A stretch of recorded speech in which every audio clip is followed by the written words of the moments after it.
रायगड, महाराष्ट्रासह देश विदेशातील ताज्या बातम्या पाहण्यासाठी मॅक्स इंडिया लाईव्ह चॅनलला सबस्क्राईब करा आणि बेल आयकॉन दाबायला विसरू नका.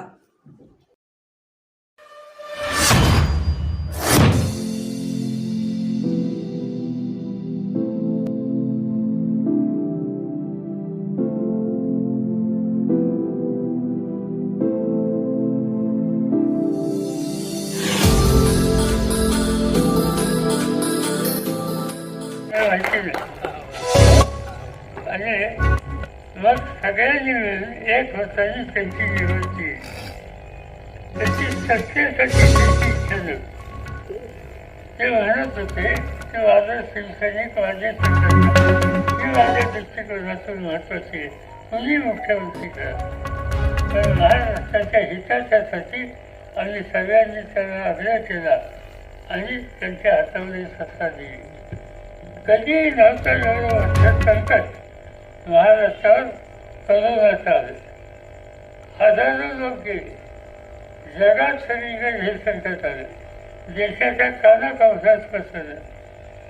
पण व्यक्तिगत आरोग्याचा प्रश्न बाजूला ठेवून अखंड 18 तास उद्योजनेच्या काळामध्ये काही काम केलं. ते बाहेरून लोकांना जास्त माहीत नाही, आम्हाला लोकांना जवळून माहिती आहे.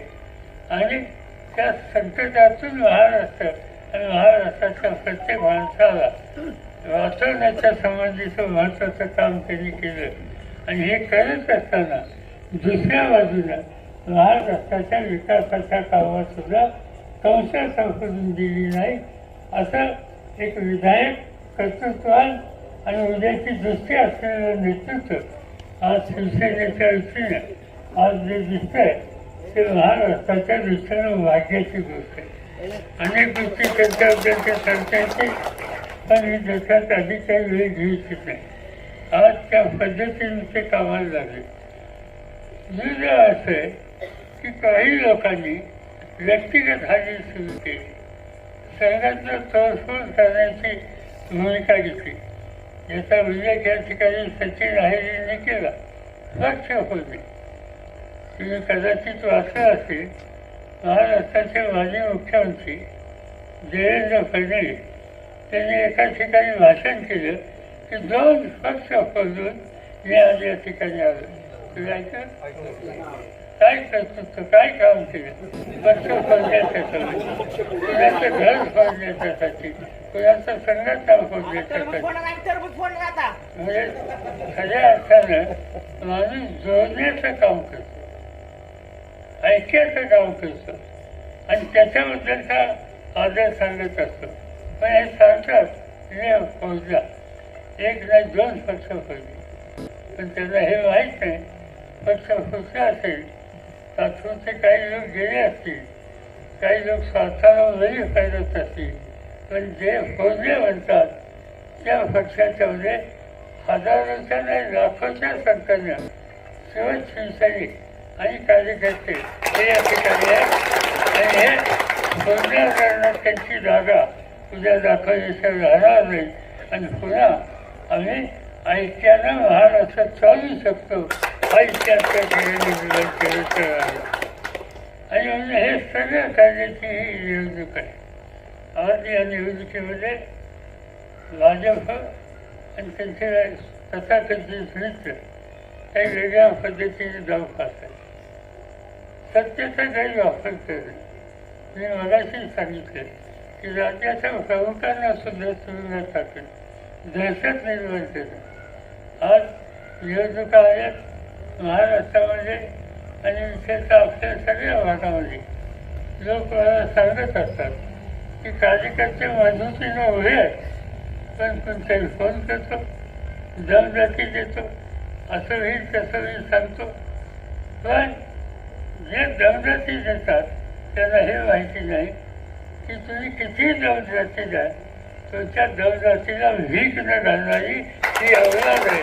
आणि ती अवलाद कधी कुणाच्या समोर खोट्याच्या समोर लढणार नाही आणि त्या दृष्टीनं पावले टाकली जाते. आजची सत्ता नाही, त्यांच्या मनाविरुद्ध एखादं काम केलं तर सत्तेचा गैरवापर कसा केला जातो याची ठिकठिकाणी उदाहरणं बघायला मिळतात. कुणाचं दुकान बंद कर, कुणाचं आणखीन काही बंद कर, त्या गोष्टी या ठिकाणी सांगता येतील, पण मी अधिक यावर बोलू इच्छित नाही. पण कुणाला असं वाटत असेल त्यामुळे आपण दवलं तर त्यांचा हा गैरसमज आहे. आपल्या सगळ्यांच्या सामुदायिक शक्तीच्या जोरात आपण यश नक्की मिळू. आपण नक्की जास्तीच्या जागा मिळू.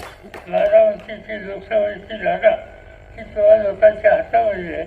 तुमच्या कष्टानं त्या ठिकाणी तुम्ही नक्की यश संपादन करणार आहोत याच्याबद्दल मला तुम्हाला शंका नाही. आज बारामतीकडं सुदैवानं देशाचं लक्ष दिल्लीमध्ये आणि दिल्लीच्या उत्तर प्रदेशामध्ये आठवड्यातल्या 4 तासाची बारामतीची चर्चा होत असते.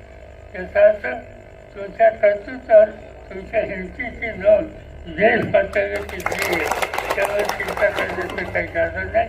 एकजुटीने आपण जाऊया, नवीन इतिहास बनवूया.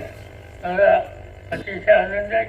काळेंनी या ठिकाणी जबाबदारी घेतली की तुमची बैठक या ठिकाणी बोलवली आणि बैठकीतून एक काम करणारा आणि संकटाच्या काळामध्ये मदतीला भर आणणारा हा शिवसैनिक काय असतो याचं दर्शन या बैठकीच्या माध्यमातून त्यांनी या ठिकाणी दाखवलं.